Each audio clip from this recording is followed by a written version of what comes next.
Están confundidos. No es en la llaga propiamente. Mire, Está... no to- Ay, no. Sí, Ana, de verdad. Pilas. Pero es que no todo es sexo, de verdad. Así se lo digo a mi esposo. No todo en la vida es sexo. Hay otros temas. Por ejemplo, la venta de boletas del Mundial, ¿no, Félix? Exactamente. Exactamente, usted... Tengo un pequeño lío. ¿Usted le dice a su esposo, cariño mío, para que no todo es sexo? Y más A bien veces- déjame y te cuento cuántas boletas han comprado Estados Unidos para el Mundial. A veces, porque Me tú sabes dice, cómo son los hombres. para. A veces le digo, mi vida, la ración de la semana, bájele 2. Encima de eso, el señor está en cuarentena. Madre mía. Racionamiento. Madre mía. Qué matrimonio. Sexo y fútbol, el hombre más feliz del mundo, el esposo de Ana Vargas. Ahí tiene. Racionado, ¿no? Con su Pero, ración Julio, contada. Si es mucho, entonces se cansan. Y si es poco, se buscan... No, mire, si es mucho, se aburren y se buscan otra. Entonces, si es poco, también se buscan otra. Entonces hay que tener un balance. No, con Ana Vargas en la casa nadie busca otra. Alberto Suárez está en eltiempo.com y luego Vicky Dávila con Carlos Galán. Alberto, las 5 más leídas. Muy buenos días. A esta hora lo más visto en nuestro portal es el registro de la muerte de 8 policías víctimas de un atentado en el Urabá antioqueño. Las primeras hipótesis indican que los responsables del ataque serían miembros del clan Usuga. También destacamos el análisis a las posturas que empiezan a asumir los partidos políticos ante la posibilidad de que se le aplique la figura de la silla vacía a Jesús Santrich tras su captura. En otros contenidos recomendados sugerimos ver el documental para honrar la memoria de los diputados del Valle secuestrados y asesinados por la guerrilla de la FARC. Un día como hoy, hace 16 años, ese grupo sacó a los políticos de la Asamblea Departamental en Cali. En otras noticias, emitimos en vivo las respuestas del presidente de Facebook, Mark Zuckerberg, ante el Comité de Energía y Comercio de la Cámara de Representantes de Estados Unidos por la filtración de los datos de 87 millones de usuarios de esa red social. Finalmente, recomendamos ver la galería de fotos sobre la cotidianidad de los personajes de la popular serie de Netflix, La Casa de Papel. Hay una señal en el espacio, y desde más allá de las montañas, llegan las voces de los personajes que en Colombia y el mundo son noticia. Continúa la W, nuestro mágico encuentro en medio de versos, noticias, personajes, música que nos hace estar cerca, muy cerca de usted.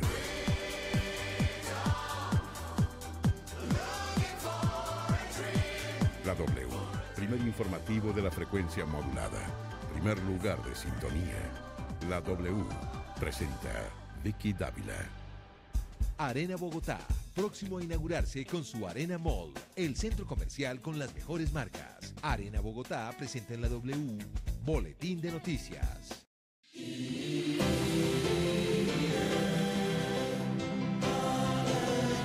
Hola, ¿qué tal? Muy buenas tardes, los saludamos, bienvenidos, esta es la W, gracias por acompañarnos, por estar en la sintonía, por estar allí al otro lado del radio, del celular, de su dispositivo móvil, de su computador. Ya veo el video, lo pueden encontrar ustedes en www.wradio.com.co, todo lo que ocurre en vivo aquí en la mesa de trabajo de la W, a esta hora, las 12 del día, 4 minutos. Hoy tenemos a Carlos Fernando Galán, después del agarrón de ayer con Álvaro Uribe. Tenemos listas las noticias. Les contábamos hace apenas unos minutos, queríamos tener la versión del expresidente Álvaro Uribe, por supuesto, de la gente de su partido que también estaba anoche pues en medio de la situación que se armó en el Congreso de la República, pero el expresidente ha sido muy claro, me ha enviado un mensaje, me ha hecho llegar un mensaje diciéndome que él no está interesado en que nadie lo defienda en este tema ni defienda a sus hijos. Dice: señor Galán, ni los hijos ni yo tenemos negocios con el Estado. Tenemos el derecho y la obligación de cumplir los trámites de cualquier ciudadano. Como padre no acepto que venga a deshonrar a mis hijos en contra de sentencias que han reivindicado su moral y ajuste a la ley. Y el último trino que emitió, este fue hace 15 horas, el último trino que emitió dice: pido el favor de que persona ninguna participe en debates de medios para defender a mis hijos o a mi persona. Sabemos que el expresidente Uribe pues dio la orden dentro de su partido que nadie podía hablar de este tema, muy respetable. Queremos sí conocer la denuncia completa de Carlos Fernando Galán, que va más allá de los negocios que puedan ser denunciados contra Jerónimo Uribe y Tomás Uribe, que entre otras cosas pues ni yo tengo nada personal contra Uribe, ni mucho menos contra sus hijos. Lo entiendo como papá, pero pues también debe comprender que estos debates se vuelven temas nacionales y la obligación nuestra como periodistas es darlos a conocer a la opinión pública. Me hubiera encantado que estuvieran, me hubiera encantado tener esa versión, no la tenemos, pero tampoco podemos dejar de poner en conocimiento de la opinión pública un tema como estos, porque no está la otra parte, que la buscamos, que es lo más importante. 12 del día, 6 minutos. Vamos a tratar de revivir un poquito antes de la actualización de noticias lo que se vivió anoche en el Congreso de la República. Algunos de esos apartes. Aquí pueden ver ustedes en el Facebook Live las imágenes y pueden escuchar el audio. Dos sentencias de los jueces, inclusive la Acción Popular, quienes la propusieron, cuando el juez falló, no la apelaron. Encontraron tan contundente el fallo que no la apelaron. Y el fallo dice que mis hijos no afectaron ni la ley ni la moral pública. Yo estoy diciendo que ese predio no se adorne con falacias, no se adorne con falacias, no se adorne con falacias, no se adorne con falacias. Usted vino a comparar un terreno en bruto con el avalúo de un parque desarrollado como el parque industrial que mencionaron allá. Vino a comparar el auge del valor de propiedad raíz en Colombia después del año 2008 con lo que era el año 2000. Usted vino a decir que los hijos míos se habían... ¿En el año 2000 valían 11.000 pesos? En eso ¿Un metro cuadrado industrial? Eso lo tenían. Pues veamos a ver si... Y era antes de mi gobierno. Y mi gobierno nada tenía que ver con eso. No, señor.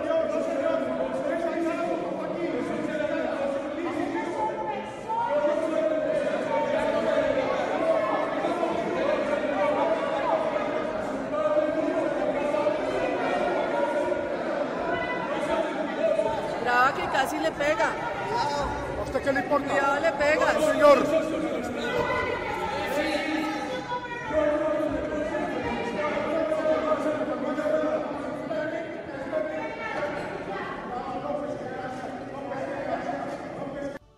Doce del día, 8 minutos. Eso pasó en el Congreso de la República. Queremos saber por qué pasó, queremos saber hasta dónde va la denuncia de Carlos Fernando Galán, que entiendo abarca muchísimo más y va mucho más allá de los hijos del expresidente Álvaro Uribe. Aquí seguirán abiertos los micrófonos para el expresidente Álvaro Uribe, para todo el Centro Democrático como siempre, aquí siempre han estado. De hecho, ayer estaba Francisco Santos aquí, ha estado María Fernanda Cabal, todos, para Tomás y para Jerónimo. En fin, actualizamos muy rápido las noticias porque veo, Carlos Fernando Galán, que hay 2.201 personas conectadas ya. ¿Usted pensó que Uribe le iba a pegar anoche, le iba a cascar? Muchas gracias por la invitación. No, pues yo lamento que se haya terminado en esa discusión así, en esos términos, porque como decía Vicky, es un tema de fondo donde presentamos muchos elementos en muchos casos que demuestran que las herramientas de planificación en Colombia se han convertido en una herramienta permeada por la corrupción. En algunos casos, corrupción clara, contundente, en otros, fallas de la gestión de la administración, en fin. Pero todo eso tendremos oportunidad de hacerlo y lo que no podía yo era echarme para atrás cuando Uribe con esa actitud trató de desviar el debate. ¿Pensó que le iba a cascar, la verdad? No, yo no creo. Yo creo que es simplemente para asustar que él trata de esa actitud, que plantea esa actitud, pero había que contestarle duro y fue lo que hice. Entonces ya vamos a conocer en detalles esa denuncia. Muy rápido, Luz Helena Fonseca, hay noticia. Vicky, noticia desde la Corte Suprema de Justicia porque la eventual extradición de Jesús Santrich podría durar hasta 2 años, dependiendo de la estrategia de defensa. Así lo explicó hace pocos minutos el presidente de la Corte Suprema, José Luis Barceló. El trámite en el tiempo en principio se entendería que es corto, pero surgen muchas incidencias que lo pueden alargar, entonces eso sí es difícil predecir un tiempo exacto de duración del trámite de extradición. El proceso podría tardar hasta 2 años, igual que la extradición del narcotraficante Pablo Ochoa, que permaneció en manos de la Corte por este tiempo. Pero le tengo otra noticia y es que ya terminó la indagatoria que realizó la Corte Suprema a la congresista Aida Merlano. En las últimas horas tomó la decisión de enviarla a medicina legal pues ellos quieren identificar las razones por las cuales durante esta indagación ella tan solo quiso responder unas pocas preguntas y entonces la envían allí para analizar si tiene algún tipo de test o algún trauma por el cual no haya querido responder a las preguntas de la Corte. 12 del día, 10 minutos. ¿Qué pasó, Ana María? Sí, que el presidente Santos estuvo reunido con la canciller, el comisionado de paz, el ministro del Interior, el ministro de Defensa y el vicepresidente revisando las implicaciones de la eventual extradición del caso Santrich y el choque de trenes e interpretaciones que se han presentado frente a este nuevo caso. El gobierno elevará una consulta al Consejo de Estado relacionada con la eventual silla vacía que aplicaría a Jesús Santrich. 12 del día, 11 minutos, ya en segundos. Carlos Fernando Galán, nos pueden acompañar con el hashtag numeral Carlos Fernando Galán en la W y numeral agarrón Galán Uribe o Uribe Galán. Uribe Galán. Agarrón Uribe Galán. Hoy estaba de tendencia número 1, ¿no? Sí, ya están 3, pero se va a subir a 1. Bueno, numeral agarrón Uribe Galán y numeral Carlos Fernando Galán en la W. Ya en segundos, antes Oriana. Vicky, las autoridades están condenando el asesinato de 8 policías registrado en la mañana de hoy en la vereda El Tomate, en el municipio de San Pedro de Urabá, en Antioquia. Las indagaciones preliminares indican que la patrulla iba realizando labores de acompañamiento a la Unidad Nacional de Restitución de Tierras cuando un artefacto explosivo fue detonado. En las investigaciones preliminares indican que en la zona delinque el Clan del Golfo. 12 del día, 12 minutos. Lucas. Pues Vicky, después de haber sostenido una reunión con las autoridades de la Comisión Reguladora de Comunicaciones, el representante de la Cámara, David Barguil, reveló que se cambiará la redacción de un proyecto de resolución que emitirá esta entidad en los próximos días para despejar cualquier duda sobre el regreso de las cláusulas de permanencia en las empresas de telefonía celular. Se le va a agregar al texto de la resolución en discusión el siguiente contenido. En los contratos de prestación de servicios móviles no se pueden pactar cláusulas de permanencia mínima. Esta lucha que dimos ayudó a que bajara el precio de los equipos, de los minutos y de los datos. Ahora bien, yo voy a acompañar a la CNC en la lucha que están dando para que baje el precio de los equipos de alta gama. Pero siempre un usuario que pacta un plan podrá retirarse cuando quiera.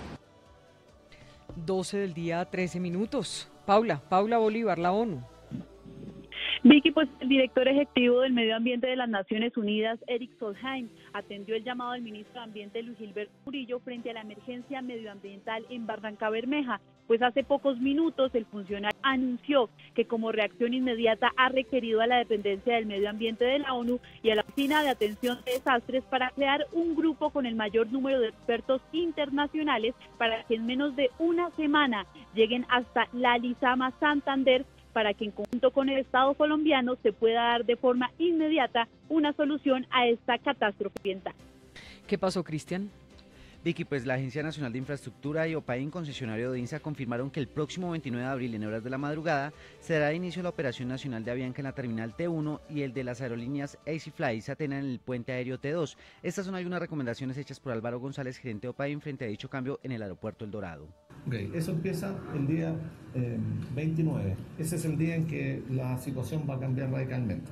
Para eso, el 28 en la noche, entra un equipo de operaciones que va a estar alrededor de 5 días, 24/7 aquí en el terminal, en el aeropuerto, dispuesto para cualquier eventualidad. Vamos a estar monitoreando los procesos.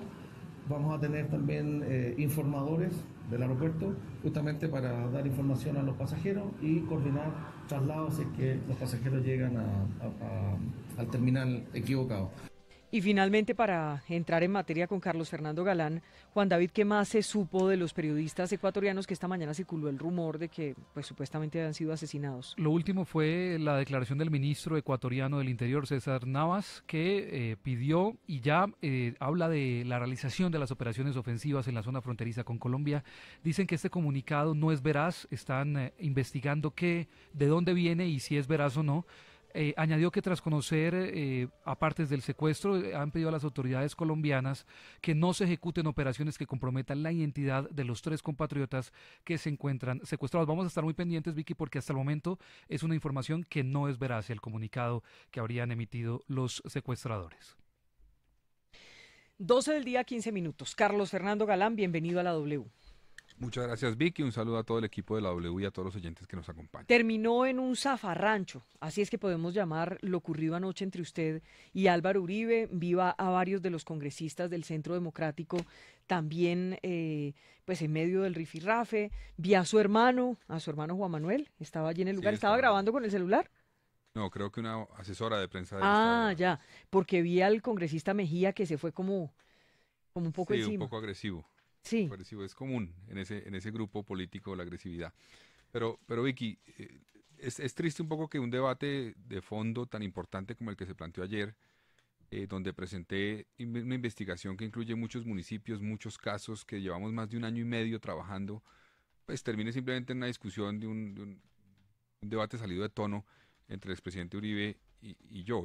Yo creo que sería bueno que pudiéramos plantear aquí, aparte, claro, de lo que llevó a que el presidente se pusiera así y reaccionara de esa forma, todos los elementos del debate. Yo llevo 1 año y medio investigando cómo las herramientas de planeación, tiene que ver con el POT, ¿no? La definición de usos de suelo en municipios, en ciudades, en fin, esos temas pueden valorizar mucho el suelo con una decisión administrativa, o sea, una decisión en el papel, sin que se haya invertido un solo peso en un predio, puede cambiar el valor de un predio en 10, 20, 50 o hasta 100 veces. Por una decisión administrativa. Entonces, esas herramientas tienen que ser, digamos, protegidas, que no sean permeadas por la corrupción. Usted presentó varios casos. Muchos casos. ¿Por qué no hablamos un poco de qué casos estaba encerrando toda esa denuncia? Por ejemplo, yo presenté lo que ocurrió en términos de licencias ilegales en varios municipios. Uno es el caso de Funza, cuando era alcalde, el hoy gobernador de Cundinamarca, Jorge Rey, de Cambio Radical. Él expidió cerca de 60 licencias, digamos, se expidieron de entre el 2009 y el 2012, ilegales de construcción para parques industriales en la vía Siberia-Funza, que era en suelo agrícola, pero que había cambiado de suelo de uso del suelo por un acuerdo que en el momento de expedición de la licencia lo había tumbado el Tribunal Administrativo. Entonces no podían expedir licencias en esa zona. Sin embargo, las expidieron para parques industriales. 60 licencias de construcción. Pero él, siendo alcalde, directamente toma la decisión, Carlos Fernando. Pues él es el alcalde y el responsable de la administración municipal en ese momento, y eso continuó bajo el siguiente alcalde, el alcalde Machuca, que fue el que lo reemplazó. Encontré, por ejemplo, que en el caso de Chía, en el año 2016 se cambió el POT, hubo un nuevo POT. Y en el POT anterior, antes de que entrara en vigencia el nuevo, en una zona que se llama Granjas, se permitía 4 viviendas por hectárea. Y a pesar de eso, se expidieron licencias. Nosotros encontramos 11, debe haber muchas más, porque son las que nos entregaron, donde se permitió muchas más casas por hectárea, más de 100 casas, 111 en la licencia 320 hay 111 casas, o sea, 106 casas más de lo permitido. Entonces, eso es completamente ilegal. Ahí tuve además el contacto con un constructor que me envió un documento donde decía, yo pagué, nos obligaron a pagar 5 millones por cada casa que se licenciara, y eso está en la fiscalía. En el caso de Funza también dijeron que hubo pago supuestamente de 30.000 pesos por metro cuadrado licenciado en esas licencias que, en mi opinión, son ilegales, que cobraron en la administración municipal de Funza. ¿Esas licencias se pueden caer? Yo creo que claro. ¿Se deberían caer? Claro, se pueden caer porque tienen ¿En un dónde? sustento legal. ¿Cómo? Hay que demandarlas y eso tiene que ser administrativo, sí. Sí, exacto. Entonces eso hay que demandarlas. Yo encontré eso en la última etapa, porque yo primero encontré un problema con un parque industrial específicamente donde había 3 licencias con un mismo número. Sí. La misma fecha, mismo número, mismo predio, pero con cifras distintas. Le autorizaban cosas distintas, o sea, la cambiaron el mismo día.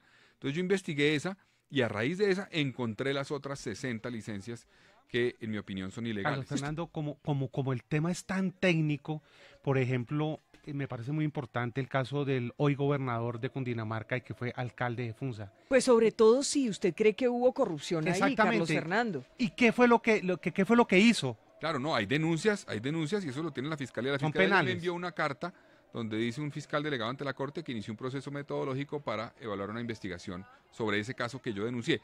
Ese caso es, por un lado, las licencias ilegales, pero por otro lado hay un tema que tiene que ver con la plusvalía. Él contrató una firma para que le hiciera un estudio de cuánto había que cobrar por plusvalía. Ese estudio arrojó que había que pagar o cobrarle a los dueños de los predios 520.000 millones de pesos, más de $500 millones. Sin embargo, Después se expidió otro decreto, sacaban predios, cambiaban los predios sujetos de la plusvalía y eso bajó a 36.000 millones de pesos, o sea, menos del 10% de lo que originalmente que había que pagar. Eso está, digamos, denunciado porque ahí se dice que al parecer hubo presiones a los dueños de los predios para que eventualmente les decían, le bajamos el cobro de la plusvalía a cambio de un pago. Y por eso hay corrupción, en el tema de FUNSA hay corrupción. Eso indican las denuncias. Y por eso bajó de 520.000 a 36.000. Esas son las denuncias, están sobre la mesa, hay que investigar y hay que definir responsabilidades. No soy el juez, yo conozco esos casos y los pongo en conocimiento de la Fiscalía como lo he hecho en todos los casos que denuncié el día de ayer. Sí, pues déjeme que entremos en materia y entremos al caso que le causó tanta molestia al expresidente Álvaro Uribe. 12 del día, 21 minutos, esta es la W. Quienes la propusieron, cuando el juez falló, no la apelaron. Encontraron tan contundente el fallo que no la apelaron. Y el fallo dice que mis hijos no afectaron ni la ley ni la moral pública. Yo estoy diciendo que ese predio... No se adorne con falacias. No se adorne con falacias. No se adorne con falacias. No se adorne con falacias. Usted vino a comparar un terreno en bruto con el avalúo de un parque desarrollado como el parque industrial que mencionaron allá. Vamos a ir tomando paso por paso. Dice el expresidente Álvaro Uribe que hay un fallo que dice que los hijos y su empresa, pues su sociedad no afectaron la ley, no hubo afectación de la ley ni de la moral pública. Hay un fallo que exculpa a los hijos de Álvaro Uribe en esta denuncia que usted está haciendo. Bueno, eso fue lo que dijo el presidente Uribe. Hoy Felipe Zuleta dijo también que él había presentado una acción popular que había sido, digamos, negada. Sin embargo, entiendo que la sentencia C622 del 2007 dice que las sentencias en los casos de acciones populares, si se fallan en contra del actor popular, no necesariamente dan trámite a cosa juzgada, sino que si hay elementos que demuestran que hubo no hay suficiente información o lo que sea, puede revisarse otra vez. O sea, eso no es un caso en principio que está definido para siempre. Ahora, no es cosa juzgada en principio. Ahora, yo quisiera... ¿Qué es lo que usted denunció? Porque había visto algunas denuncias de Daniel Coronel y de Noticias 1. Claro. A ver, ellos denunciaron hace muchos años lo que tiene que ver con la definición de la zona franca, la definición del cambio del uso del suelo, efectivamente por parte de la administración y el consejo de Mosquera, y que eso supuestamente había tenido un favorecimiento. Lo que yo hice, y que inclusive entiendo que los que denunciaron en ese momento no lo hicieron, era tasar eso, decir, bueno, cuando en la ley colombiana, la ley 388, que es la ley de ordenamiento territorial, se define la plusvalía. La plusvalía es lo que uno paga cuando el municipio cambia el uso del suelo del predio de uno o aumenta el índice de edificabilidad. Es un predio más rentable porque pasa, por ejemplo, de un uso residencial a comercial, o porque se aumenta el índice de edificabilidad, o porque pasa de rural a expansión urbana, o lo que sea. Sí. Ese cambio, que no es ninguna inversión, uno no ha metido un peso en el predio, pero lo valoriza. Esa valorización se tasa comparando con predios aledaños similares, con una serie de cosas, y el 30% de la valorización se debe pagar, porque eso es redistribuir la riqueza que se genera por cuenta de una decisión administrativa, para que el municipio tenga plata para poder hacer inversiones en vías. Pero hablemoslo claramente con respecto a... En este caso, ¿qué pasó? Este caso, lo que yo encontré, y además hay una investigación de una tesis de la Universidad Nacional que fue publicada por la Universidad de los Andes, que identifica que hubo una modificación en el caso de esos dos predios que son de 53 hectáreas, los predios San Laureano y Paraíso, que pasaron de ser uso rural, y así está en el avalúo que hizo el que calculó lo que tenían que pagar de plusvalía, a expansión urbana. Y luego se aumentó el índice de edificabilidad. Luego, finalmente, ellos configuraron la zona franca. Entonces, hubo decisiones que valorizaron ese predio, decisiones de la administración municipal y del consejo municipal. Sí. ¿Cuánto pagaron? Las cifras que yo tengo, según el estudio, es que pagaron 56 millones de pesos por un predio de 53 hectáreas que pasó originalmente de ser rural a finalmente ser un predio en una zona franca con uso industrial. Ese cambio se tasó para 53 hectáreas en 56 millones de pesos.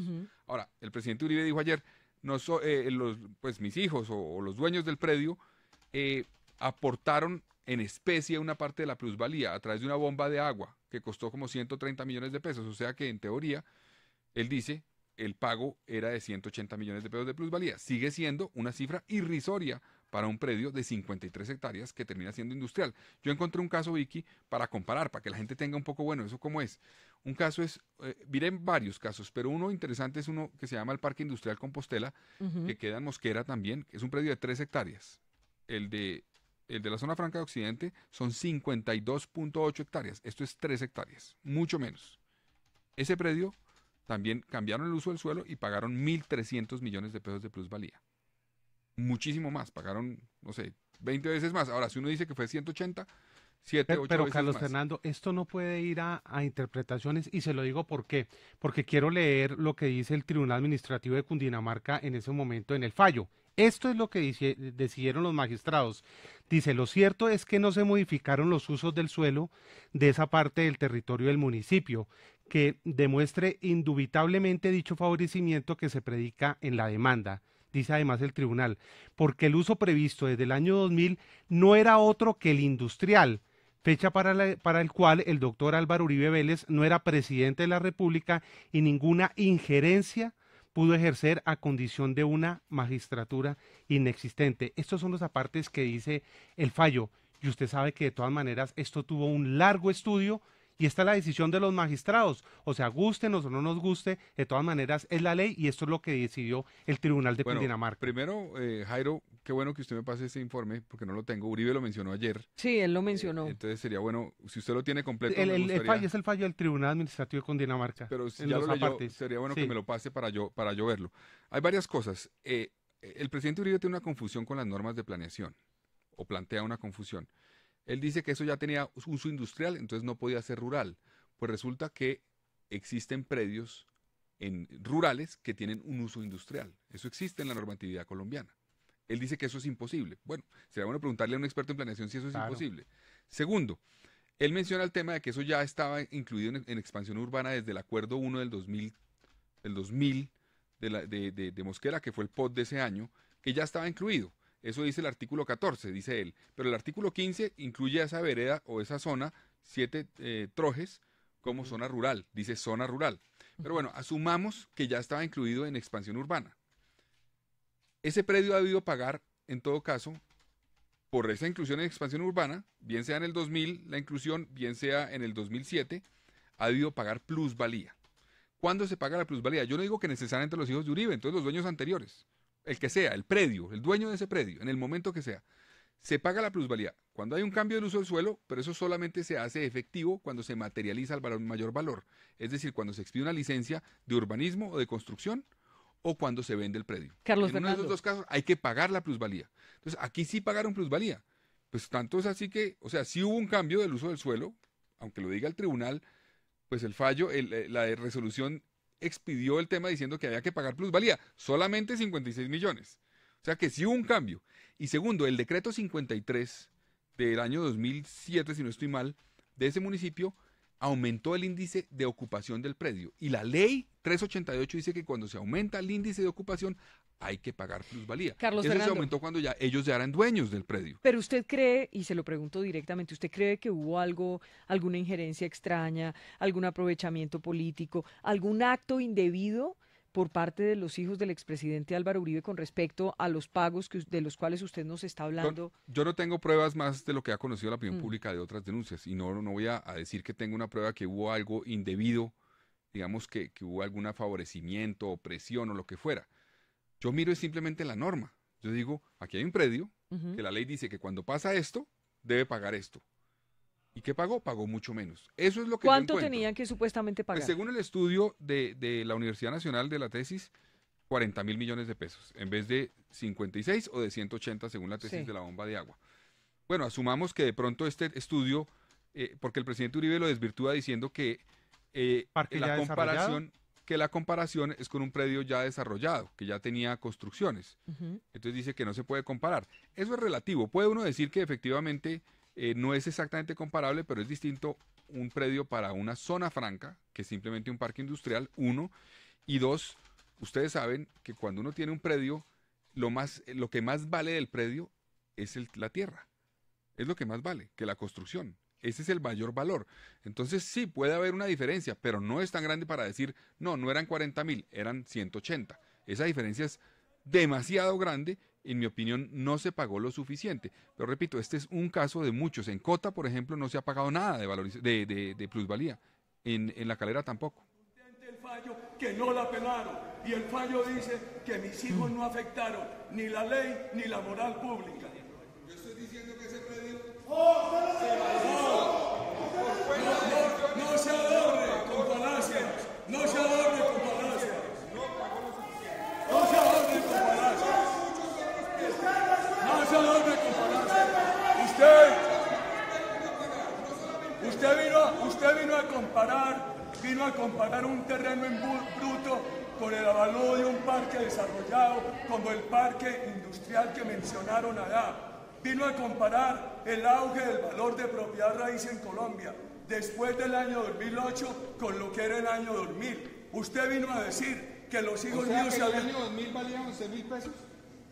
En eso ¿Un metro cuadrado industrial? Eso lo tenían. Pues veamos a ver si... Y era antes de mi gobierno.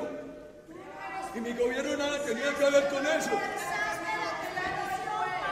No, señor. No, señor.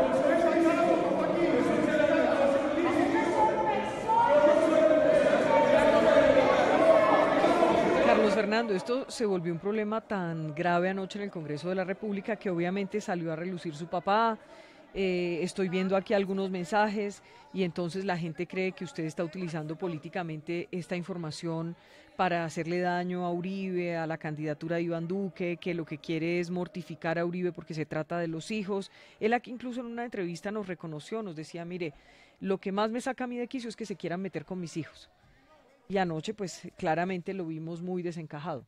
Bueno, pues primero con todo respeto por el presidente Uribe, pues cuando uno hace política uno tiene que estar dispuesto a rendir cuentas y tiene que estar dispuesto a rendir cuentas, ¿no? Yo creo que es un error pensar que aquí hay personas que que están por encima de la ley, del control político y de la rendición de cuentas. Eso en Colombia no debe ser. Estamos en una democracia y en una democracia tiene que cualquier persona responder si hay acusaciones en su contra o si hay dudas sobre actuaciones, etcétera. Digamos, él hizo 2 ataques ayer que me parece, y además aprovecho la oportunidad, Vicky, para contestarle, que son injurias y calumnias. Él salió a decirme que, primero atacarme diciéndome, usted es un burócrata. Bueno, se le olvida que a mí me eligieron. Por mí votaron unos colombianos que quisieron que yo llegara al Congreso de la República a proponer, trabajar, denunciar unas cosas. A mí me eligieron, a mí. A mí, no era lista cerrada, era lista con voto preferente y por mí votaron. Y me eligieron. Segundo, él ataca con el tema ese de la fundación. De la fundación. Él llama a la fundación. Entonces ¿dónde está su mamá y eso? Y que le hacen señalamientos y eso. ¿Sí ve, ¿Por qué no nos explica? Está la tía. Exacto, Jairo. Está su tía. Sí. Hay 2 cosas. Maruja Pachón. Primero, la Corporación Escuela Galán, que es la que ha firmado contratos con otras entidades del Estado, es una corporación mixta de propiedad mayoritaria del Estado colombiano, que fue creada por Álvaro Uribe como presidente de la República. Él la creó, él sabe que es una entidad donde nosotros no tenemos... pero él le gritaba anoche y le decía, pero no la cree para eso. ¿Para qué? O sea, si él tiene elementos contra esa corporación, pues él tiene que denunciar eso concretamente, pero nosotros no hemos recibido un centavo de esa corporación, ni un centavo, ni hemos intervenido ante ninguna entidad para que firmen contratos, no hemos recibido ningún beneficio de la misma, absolutamente nada. Eso es una infamia, una calumnia que hace Uribe para desviar el debate y para generar la sensación, no, es que los Galán, la fundación, no es una fundación, una corporación que él creó, y se lo dije, no mienta, usted la creó, usted sabe cómo funciona y usted sabe que no tenemos nada que ver con esa fundación. ¿Para qué sirve esa fundación? Mejor dicho. Ahora, es una corporación que se creó pensando originalmente, cuando mataron a mi papá, el Congreso aprobó una ley de honores, donde dijeron hay que crear una institución pública del Estado colombiano que promueva valores democráticos, de cultura democrática, de cultura política, etcétera. Y eso se creó en el gobierno del presidente Gaviria. Y funcionó como instituto público, como el ICETEX o como el SENA, no sé, como una entidad pública funcionó, tal cual, con presupuesto del Estado colombiano, etcétera. Llega Uribe y Uribe dice hay que cambiar muchas entidades, hay que reducir el tamaño del Estado, hay que fusionar ministerios, hay que hacer una cantidad de cosas. Y en el Ministerio de Educación dicen, bueno, miremos, ahí ese instituto que se llama Luis Carlos Galán, ¿qué podemos hacer? Y con la ministra Cecilia María Vélez deciden acabar el instituto para que no haya que pagarle presupuesto, darle presupuesto cada año y crear una corporación mixta de propiedad mayoritaria del Estado.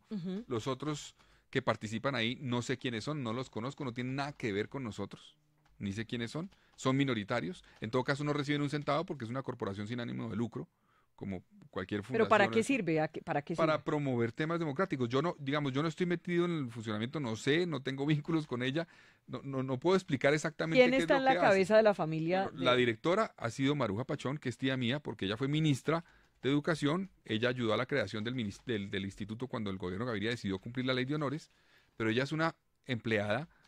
La junta directiva la maneja el Ministerio de Educación. O sea, que cuando dicen es que los Galán se han beneficiado de 120.000 millones de No, pesos es en falso, contratos. completamente falso. Ellos confunden con la Fundación Luis Carlos Galán y tengo muchos trinos de uribistas que me atacan con logos de la Fundación Luis Carlos Galán, que es otra cosa. Una cosa es la corporación, que es la entidad mixta que creó Uribe, que ha contratado con otras entidades del Estado, y la Fundación Luis Carlos Galán, que fue creada por mi mamá, por Gloria Pachón de Galán, cuando mataron a mi papá. Ella cogió la Fundación Nuevo Liberalismo, que era la fundación del movimiento político de mi padre, la transformó en la Fundación Luis Carlos Galán, y esa fundación hoy hace parte de la Universidad Javeriana y nunca, jamás ha contratado nada con el Estado, no ha recibido un centavo del Estado, Porque es no que allá, tiene ningún allá, contrato, tiene Carlos nada. Fernando, Entonces, allá van los confunde las dos señalamientos cosas. y dicen, llámese fundación o llámese corporación. No, es que son que dos, reciben- no, por es que eso. son dos. Una es una fundación y la otra es exacto, son dos, corporación. que reciben, pero miles de millones de contratos del Estado. ¿Eso es cierto o no es cierto? No, Jairo, acabo de decir, no es cierto, no hay ni un centavo. La Fundación Luis Carlos Galán, que es la en la que participa mi madre, nunca ha tenido ningún contrato del Estado. Y la corporación, con la cual no tenemos ningún vínculo, que tiene el nombre, haga cuenta que un colegio se llama el Colegio Luis Carlos Galán, que es el colegio de Bogotá, de la Secretaría de Educación. Se llama Luis Carlos Galán. Y por alguna razón hay un familiar mío que lo dirige, pero es una entidad pública, es nombrado por el secretario de Educación. Y dicen, hombre, a ese colegio le dieron 2.000 millones de pesos este año para funcionamiento. Qué horror, a los Galán les dieron plata. No, así se llama, eso no es plata para nosotros. Eso es una plata que recibe una entidad en la cual no tenemos ninguna participación, ni manejamos, ni recibimos beneficios, ni absolutamente nada. También el expresidente le mencionó a su papá anoche. Sí. ¿Qué fue lo que le dijo exactamente el expresidente Álvaro Uribe sobre su papá? Pues en medio de los gritos yo le entendí algo así como que usted defraudó a su padre, una cosa así. Completamente equivocado en mi opinión, respetable lo que él piense.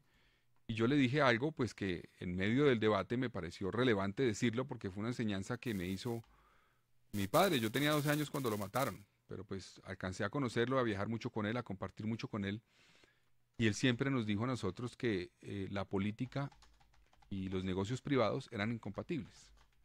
O sea, no quiere decir esto que yo estoy diciendo que cualquier negocio sea para, digamos, aprovechar el Estado, sino que no está bien que alguien que participa en política tenga a sus familiares en la empresa privada buscando, porque eso puede generar conflictos de intereses y eso no es ¿Y secreto. usted cree en que esto ha cualquier parte del pasado mundo. con Uribe? Pues yo creo que ahí hay por lo menos unas denuncias relevantes al respecto, porque pues unas personas que tenían un patrimonio muy pequeño cuando el presidente, el padre llega al gobierno, salen con un patrimonio bastante más alto. Bueno, eso no estoy diciendo que sea ilegal, pero por lo menos genera unos conflictos de interés en algunos casos que aquí o en cualquier parte del mundo. En el caso de Trump, por ejemplo, lo están acusando de eso en este momento, porque dicen qué pasa con sus empresas, qué pasa con sus negocios, en fin. Y en cualquier parte del mundo hay esas discusiones que son válidas. No es diciendo que hay corrupción, necesariamente, no.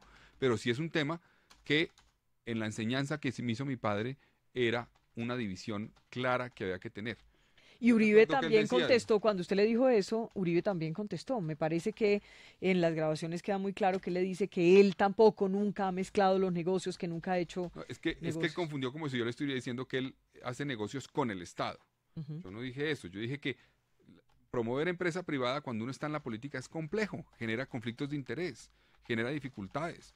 Mire, eso le pasa a cualquiera, Jairo. Yo soy senador, por ejemplo, y cualquier senador de la República, cuando está en un debate, resulta que tiene un hermano que está en una empresa, le toca declararse impedido si el proyecto de ley que se va a debatir. Entonces se declara impedido y es claro y es público. Dice, me declaro impedido porque tengo un hermano, tengo un primo, mi papá, mi hijo, tiene un negocio en tal cosa y esa ley puede beneficiar a quienes tienen ese negocio. Me toca declararme impedido. Entonces eso cuando se desborda, porque uno tiene que influir en muchas decisiones del Estado, pues genera demasiados conflictos de interés, demasiados. Repito, eso no es corrupción, pero eso sí genera un cuestionamiento a si uno debe estar al tiempo en las dos esferas actuando porque eso puede generar problemas. ¿Por qué cree que sacó tanto de casillas este tema Álvaro Uribe? No sé, yo lo vi que él progresivamente fue, digamos, saliéndose de casillas a medida que avanzaba el debate. Yo procuré siempre ser muy respetuoso. Cuando respondí, digamos, con vehemencia fue porque lo hice a los ataques que él hacía, infundados, injurias que me hacía. Pero pues repito, lamento que esto haya terminado en eso. O sea, ojalá mantengamos este debate, se siga haciendo el debate, se siga revisando lo que ha pasado. Porque ayer en el debate, Vicky, por ejemplo, cuando yo hice las denuncias en general, hubo senadores inclusive del Centro Democrático, por ejemplo, Ernesto Macías, que salió a hacer denuncias de su departamento, diciendo, sí, esto está pasando en mi departamento. ¿Cuál es el departamento de él? En Huila. Huila. Ah.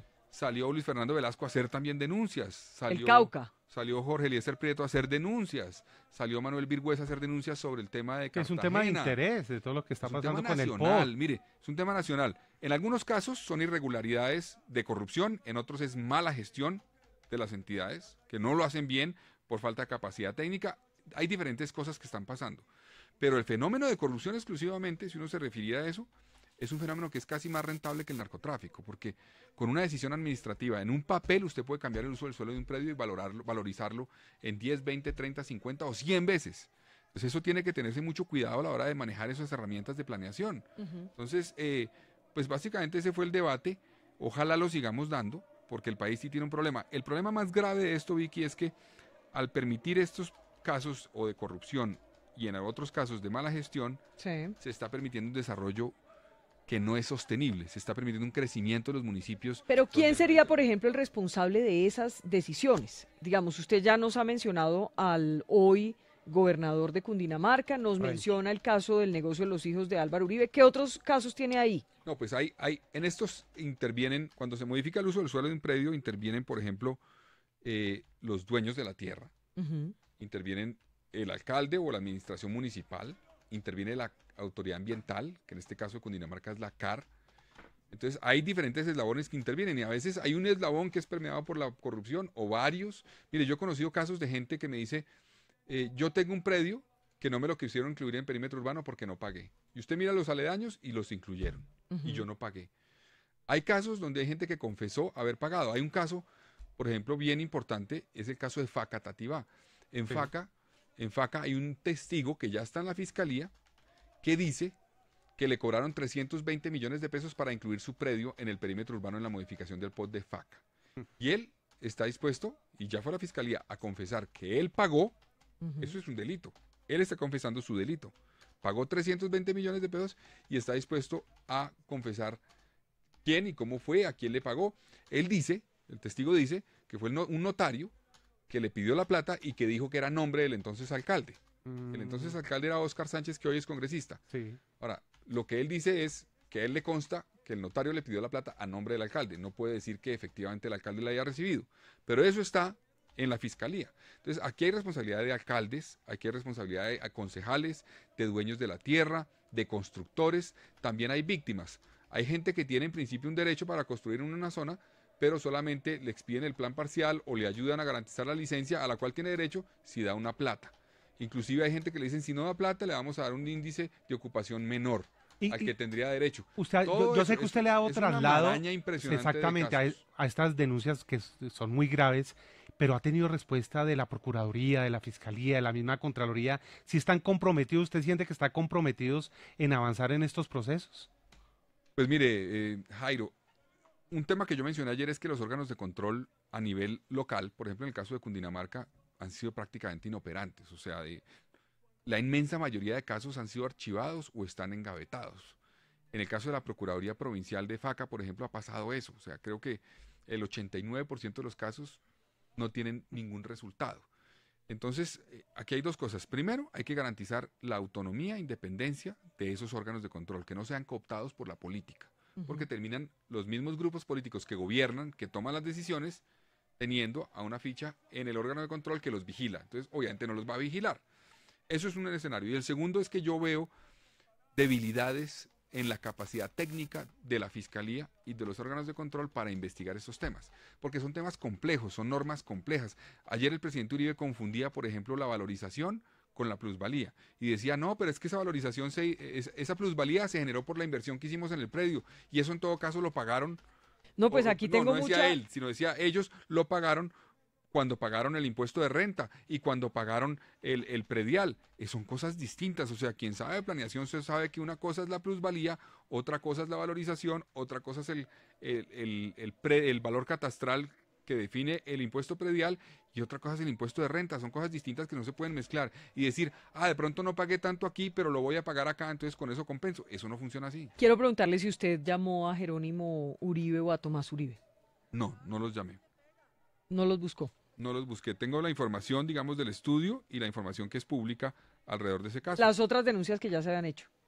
Sí, y la información que yo conseguí del estudio de la Universidad Nacional, publicado por la Universidad de los Andes, que es un estudio, perdón, de una tesis de grado de la Universidad Nacional, ese fue el que conocí y lo que pude encontrar obviamente en documentos que son de conocimiento público. Carlos Fernando, ¿y usted de pronto tiene la tradición de esos predios, de la compra después de Jerónimo y Tomás? No, ¿Cómo más es la allá de tradición? cuando ellos le compran eso a Bavaria S.A. en el año 2006, pero después de eso, digamos, hay versiones que dicen que lo vendieron, otras que dicen que no tengo claro, digamos, pero aquí lo importante de la discusión es lo que hay que pagar de plusvalía cuando hay cambio de uso del suelo.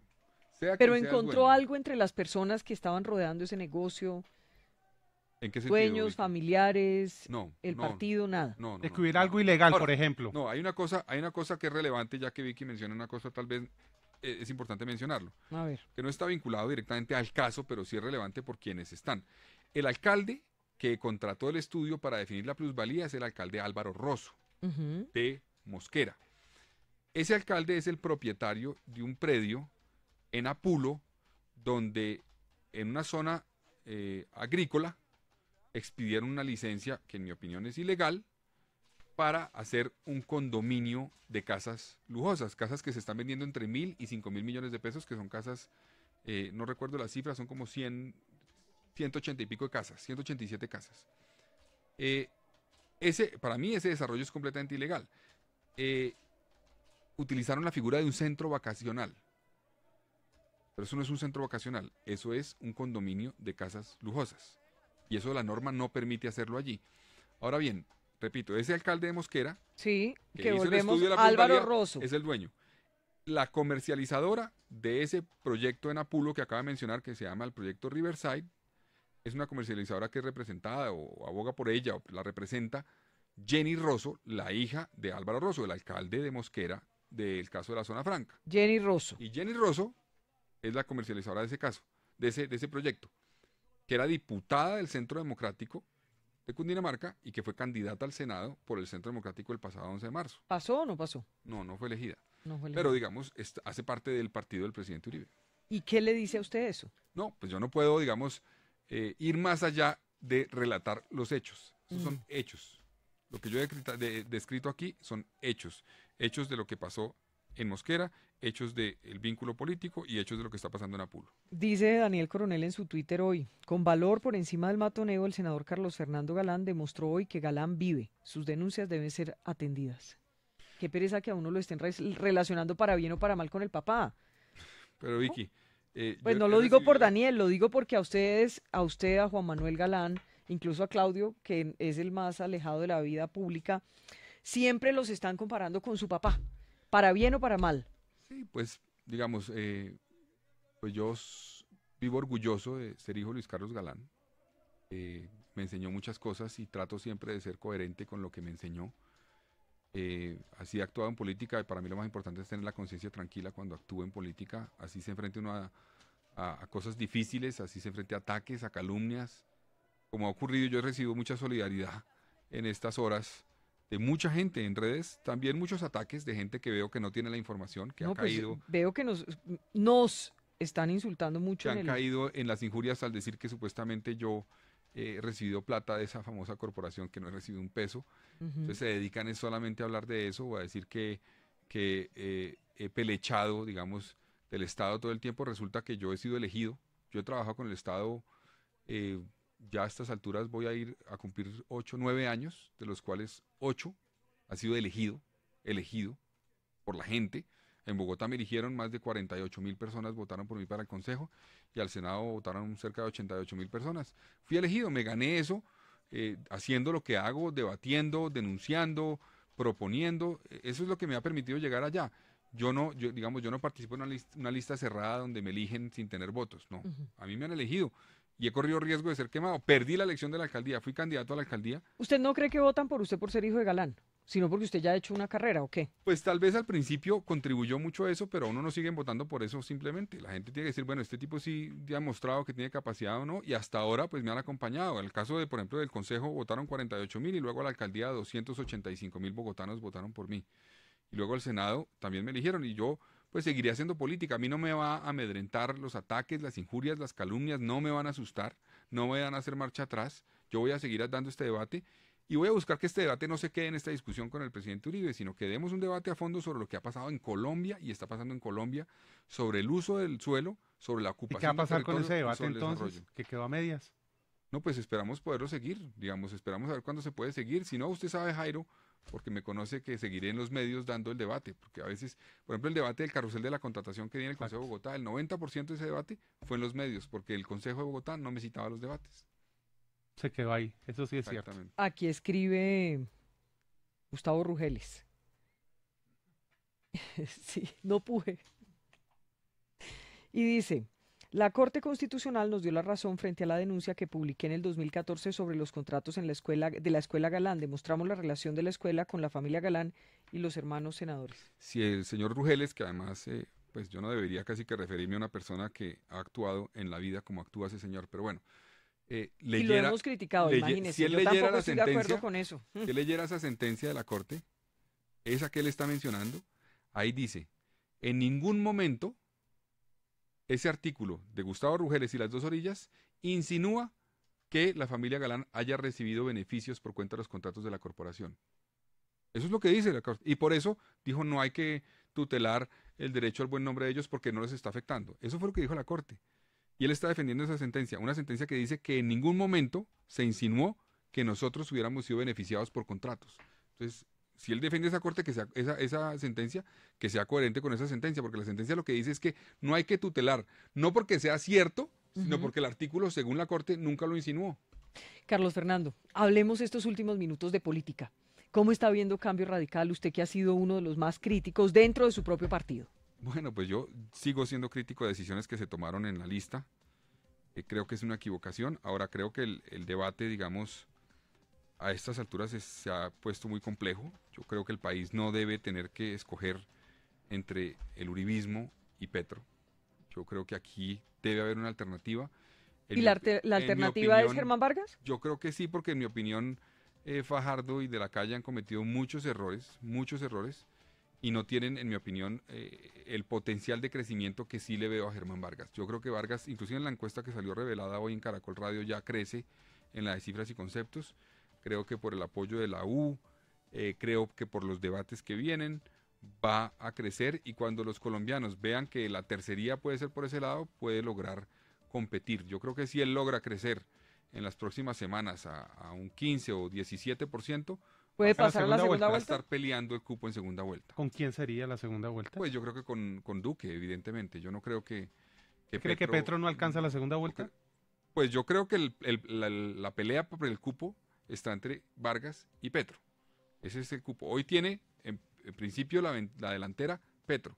Pero repito, creo que si Vargas logra crecer, como creo que puede hacerlo porque ha logrado un cambio en su campaña, en su estrategia, en su discurso, en la presentación de los debates, ha logrado alianzas, eso le va a permitir crecer, y si logra concretar eso en las próximas 3 semanas, tiene chance de competirle a Petro y de ganarle para ir a segunda vuelta, y ya una segunda vuelta de Uribe, o Duque contra Vargas, pues yo creo que sí va a ser competida. ¿Usted cree que es una vuelta contra Uribe?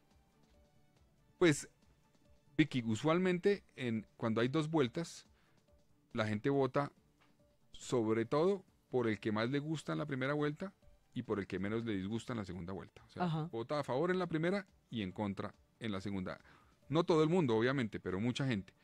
Entonces yo creo que evidentemente va a jugar un rol importante los sectores antiuribistas, en el caso de la elección de Vargas contra Duque, que apoyarían, en mi opinión, mayoritariamente a Vargas. También eso funciona en el caso, obviamente, de Vargas. Hay sectores que no quieren a Vargas y que van a votar por el otro candidato. Hay sectores que tampoco quieren a Petro y les tienen miedo a Petro por su experiencia administrativa y no van a votar por él, y hay antipetrismo muy fuerte. Entonces, cada uno tiene un anti. Lo que vi en la encuesta de hoy de Cifras y Conceptos es que el anti-Vargas se bajó. ¿Le gustó Juan Carlos Pinzón como fórmula? Sí, me parece. Yo lo conozco porque lo he visto actuar cuando fue secretario general de la Presidencia, ministro de Defensa. Y creo que es una persona que es un extraordinario funcionario público, sabe trabajar en el Estado, es honesto, tiene valentía, entregó resultados. Es impresionante las cifras de resultados contra las bandas criminales, las FARC y el ELN, cuando él fue ministro de Defensa. Fue muy superior a cualquier ministro de Defensa anterior, pero muy, muy superior. Fue impresionante los resultados que entregó. Entonces yo creo que es una persona con capacidad de entregar resultados y que le aporta mucho al tiquete. Ahora, esto no quita que yo, pues, obviamente he criticado esas alianzas y no voy a dejar de decirlo. Creo que se equivocó Cambio Radical al incorporar a unas personas en la lista. ¿Cómo a quién? Creo que se le ha quitado, pues yo lo dije ya públicamente, el caso de Aguilar, el caso de García, en fin, esos casos afectan. ¿A usted no le gustó eso? No, y por eso no estuve en la lista. Pero vamos a llegar a un momento. ¿Pero va a votar por Germán Vargas? Vamos a llegar a un momento donde toca escoger. ¿Va a votar por Germán Vargas? Y si la escogencia, claro, si la escogencia es entre el de Uribe y Vargas, hay que votar por Uribe. No. Por Vargas, perdón, por Vargas. ¿Está seguro? ¿Está seguro? Veo que no hay que votar por Uribe, por Vargas. Y si la pero venga es que con quiero Petro, hacer hay que votar por Vargas. Quiero hacer una pregunta. Usted hoy, no pensemos en quién va a competir con Vargas. ¿Usted hoy está convencido del voto por Vargas? De los que están en carrera, es el mejor. Convencido en el voto. Por el que votaría es el mejor, a pesar de las críticas. Uno no puede, yo creo que uno siempre tiene críticas, uno no puede creer ciegamente en alguien como le oí ayer a Iván Duque, ¿no? Yo creo que eso es una equivocación.